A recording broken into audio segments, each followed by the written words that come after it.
Hi, everybody. My name is Chris Wilkie. I'm the Chief Operating Officer for the Society of Hispanic Professional Engineers, and I'm so glad to be here with you today to talk about inclusive leadership. You know, there's a lot of different quotes and different things out there on this topic right now. We all know it's at the forefront of all of our corporate, goals and initiatives. But I like to hone in on this quote that I say some version of this oftentimes to my team and to other groups as I'm talking about DE&I in the space. And I want to hone in on the first sentence, right? Because I think it sets the tone for the entire presentation and discussion we're going to have today. We, right, holistically as a group, need to intentionally include, or we are unintentionally excluding. Let me say that again just so that it sinks in. We as a group, as a society, as leaders within our company and employees within our companies need to intentionally include, or we are unintentionally excluding. And that's going to be at the forefront and at the root and the core of our presentation today. So let's get into it. I'm going to talk a little bit today both on an individual level when it comes to DE&I and what it means to be an inclusive leader. And then I'll shift gears towards the end of the presentation, and we're going to talk about some of the ways that you can influence an inclusive workspace within your organizations and your companies. So let's get into our individual side of the conversation first. And first and foremost, I want to kind of talk about what an inclusive leader is and recognize that inclusive leaders cast a long shadow across our companies. And what I mean by a long shadow is inclusive leaders tend to have 6 traits, no matter what type of diverse talent you come from and you represent within your company. There tend to be some commonalities across those leaders no matter what. And those are things such as being committed to an inclusive workspace, being courageous and willing to put yourself out there and ask the hard questions, show some vulnerability, recognize that you may not know everything or even understand what some of your other diverse coworkers experience and live in both personally and in the workspace. Inclusive leaders recognize and are cognizant to their own bias, meaning we all have them. We were all have our own life experiences. We have our cultural influences. We have all these different things that make us who we are as an individual. And as a result of that, no matter how great we might think we are as an individual, we have to self-reflect a little bit and recognize that we all have our own biases. Inclusive leaders are also very curious. They know and recognize their biases. They know and recognize that they do not fully maybe understand the life experiences that some of their coworkers have had. They haven't lived it, right? Through the same skin, through the same gender, etc. And they show a genuine level of curiosity. And they ask questions not from oh, tell me, but truly from a level of curiosity, and I want to know. I want to be educated. And that education and that curiosity oftentimes leads to cultural intelligence, meaning they begin to learn and understand the nuances of different cultures and how those play out in their coworkers' lives. And finally, inclusive leaders tend to be some of the most collaborative people in your organizations. And why are these traits important, and why is inclusive leadership so important, and how that shadow impacts your cultural and those teams overall? It's because they ultimately create a workspace where individuals feel included. And when the individuals on their teams and coworkers feel included, there's roughly a 70% increase in the workplace experiences of fairness, respect, value, belonging, inspiration, and psychological safety. And that type of workplace, well, it translates into team performances that are typically 17% higher than non-inclusive teams, 20% better in decision-making quality, and 29% increase in team collaboration. Because again, one of those key characteristics of that inclusive leader is they want to collaborate. They want that diverse thinking. The second piece I want to talk about is what it means to be an ally. And particularly here, I want to speak to any white executives in the audience and maybe take it one step further and say any white male executives in the audience. Because I think in the DE&I conversation, our role is to try and be the ally. And I say try because we don't get to self-define whether we're an ally or not to the diverse talent in our workplace. We don't get to declare that. We have to earn it. And so by definition, an ally is any person that actively promotes and aspires to advance the culture of inclusion through intentional, positive, and conscious efforts that benefit people as a whole. So when we talk about what allyship is, it's a lifelong process of building relationships. It's not a short-term thing. But more importantly, those relationships have to be built on trust, consistency, and accountability with those marginalized groups and those diverse groups at your workplaces and within your companies. We have to recognize that there's an opportunity to grow and learn about ourselves, that own self-reflection, where those self-biases are. And at the same time, we have to build confidence with the groups that we're trying to work with and understand and learn from. True allies demonstrate some key components here. First and foremost, they lift others up and they share growth. They show vulnerability and empathy and understanding. They put themselves out there by recognizing they don't know. They have to listen, most importantly. And they also have to recognize systemic inequalities and act on them. If you're a true ally, these are the types of things you're going to demonstrate. And the third and final piece for the individual truths that I want to talk to is the middle management. And that middle management matters. And for my executives, I really need you to hear this. Middle management matters in your DE&I initiatives.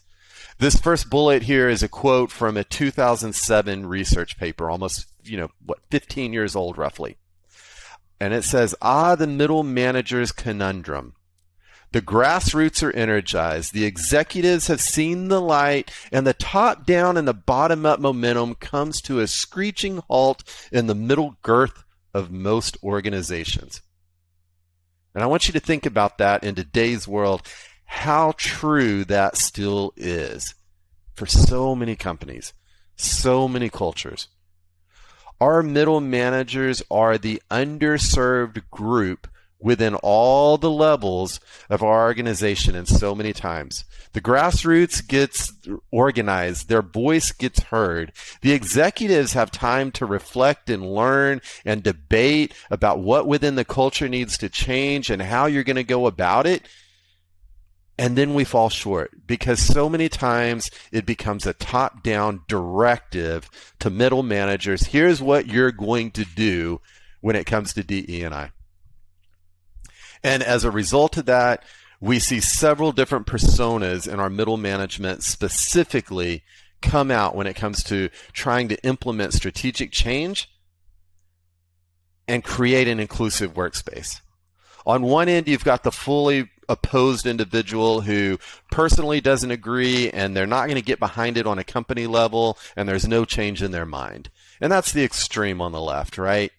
And on the right, you've got the exact opposite, the fully committed and bought-in individual who no matter what, they're out there, they're the champion, their voice is heard, and they're bought in. They got it. And then you've got 4 different personas kind of in the middle. And I'm going to talk about the undecided and the fatigued one for a moment, because I think this is a really critical group in today's workspace specifically. These are your middle managers that have been around for a while. They've been with the company for many years. And really this could be any level, but again, I'm kind of talking middle management on this matter.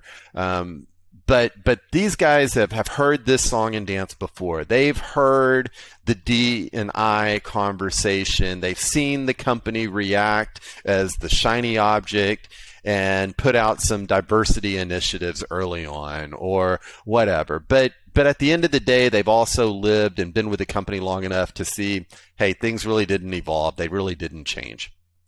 And so they're tired. This isn't the first time they've heard DE&I as a corporate initiative. And so with that group, for my executives in the audience, you've got to focus in and recognize that group is real, and you have to find a way to re-energize them, because oftentimes they get it, but they're tired. They've been here and done that, and the company didn't respond, and they don't have the faith.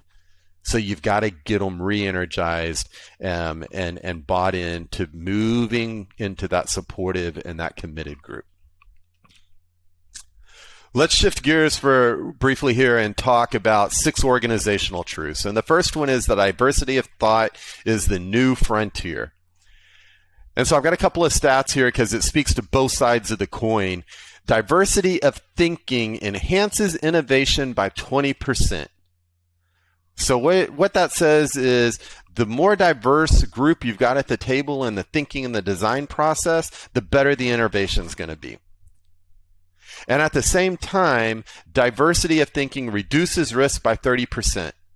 So flip to the other side of the coin. You've got the innovation going up and you've got the risk going down, because you've got diverse thinking at the table and represented in an inclusive workspace. That should be a key. That's a solid ROI on both sides of the coin for your company.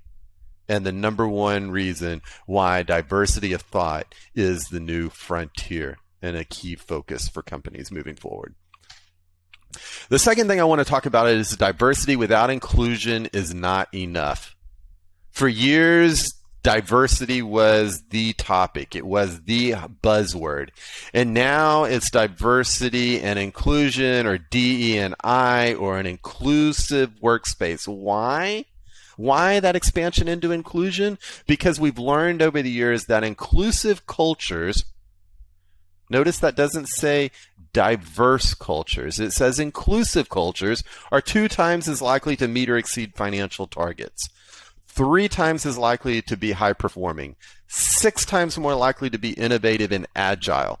Think about how agile your companies needed to be over the last 18 months in order to remain relevant and successful in the current environment.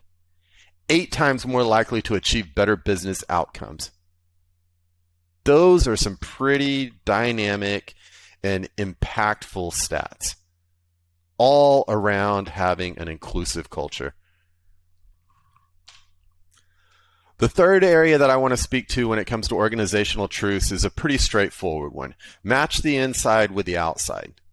Know your market demographic, your target audience, your future demographics, and where your buyers are and who they represent. And then make sure that you're hiring individuals that look like them and represent those communities. If you match the inside and the outside, your innovation, your support for D&I, all of it comes together, and it truly impacts your overall culture and results in the type of change that you know needs to happen. The fourth organizational truth is more of a question than a statement.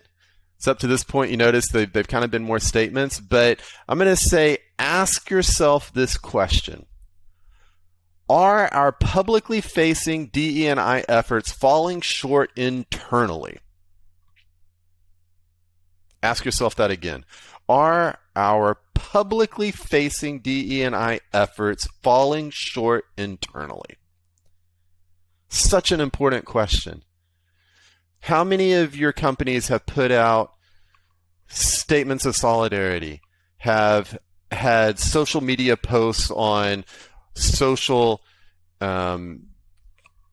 diversity and inclusion topics over the last 18 months? Look at the political environment we've been in around Black Lives Matter and other social injustices and inequalities. Think about what your company has put out publicly, and then think about what you're dealing with internally. Do the two match, or do you have a diversity theater going on where one thing is outward facing and then internally your employees are not experiencing the type of change that you're representing publicly? As executives, we cannot allow our companies to have a Band-Aid for systemic problems with our DE&I efforts. We can't say we know there's a problem here and we're just going to kind of slap a short-term initiative on it and it'll fade away into the background. We have to be consistent and in this for the long haul if you truly want to have an inclusive workspace. And then we cannot ignore the data and the voices of our staff's diverse identities. Remember, go back to what an inclusive leader is and some of those traits that they have. Most importantly, they listen, and then they consistently and continuously act. They're in it for the long haul. And if your company isn't acting that way as a whole, and they're not listening to the voices and acting with measurable change, you will never move to an inclusive workspace that you're talking about publicly. As executives, we must regularly listen to our employees and our stakeholders, adapt our thinking, rework what we may believe to be correct, and most importantly, when it comes to the DE&I conversation internally within your company, you have to become comfortable at being uncomfortable. Because those voices and that data of your staff's diverse identities is oftentimes uncomfortable. And we have to, as inclusive leaders, become comfortable with that in order to truly impact change. The fifth area when it comes to organizational truths that I want to talk about is modernize the systems to modernize behaviors. So this slide and these 5 bullets are specifically talking about systemic changes in areas that impact behaviors. So think about your recruitment and your ongoing retention policies that focus on representation and inclusiveness. Are they only for entry level? Are they truly inclusive of every level in your organization? Do they focus on retention and how DE&I fits into retaining that diverse talent? Or are they potentially fall short in some of those areas? Do your top executives fully commit by creating an actively inclusive workspace? Within their power, are they walking the walk and demonstrating inclusive leadership and encouraging and requiring inclusive workspaces? Or do they tolerate silos, separation, discrimination potentially, etc.? And finally, to modernize the systems, to modernize the behaviors. Let's talk about this 5th bullet here. Philanthropic contributions to causes rooted in measurable DE&I outcomes. We talked about that diversity theater a little bit. We talked about what you're doing publicly. Through your corporate social responsibility and philanthropic contribution efforts, through your foundations, etc., you are the donor. As an executive with 20 plus years experience in the nonprofit industry, I can personally say as the donor as the person in charge of those contributions, you can drive and dictate the types of measurable outcomes you want to see. And you also can shift your funding to specifically support DE&I outcomes and long-term impacts in the community. And finally, I want to bring the whole presentation together and talk a little bit about what a maturity model looks like in the DE&I space. Oftentimes, organizations are overestimating their inclusiveness. And so this model is meant to kind of help you with that self-assessment a little bit. Think about the types of D&I efforts you have actually happening inside your company right now. Is it a full reset, or are you just checking a box? Are your efforts mostly compliance related, coming out of your legal, HR, and DE&I teams? Or are they fully integrated at all levels with the whole organization? Maybe you're somewhere in the middle. I like to point out kind of between level 2 and 3 here, where we move from programmatic efforts coming out of our HR and our D&I teams into leader-led roles throughout the organization, and systemic barriers being addressed at all levels. That's where it transitions from more of a mandate to more of a movement and cultural change within the company. And obviously you want the full integration. That's what we're striving for, and that's what you're looking for. But that transition point's really critical, because that's when you shift and you know that your culture is actually beginning to change. Well, I know it's been a short presentation, and we've covered a lot of information. I look forward to our live Q&A here at the end, and I just personally want to say thank you for the opportunity to speak with you on inclusive leadership and some of the experiences that I've had as an executive and also as a membership association leader, as well as personally as a white executive, and how we can navigate these waters together to improve our companies and our overall work culture. So thank you for your time today.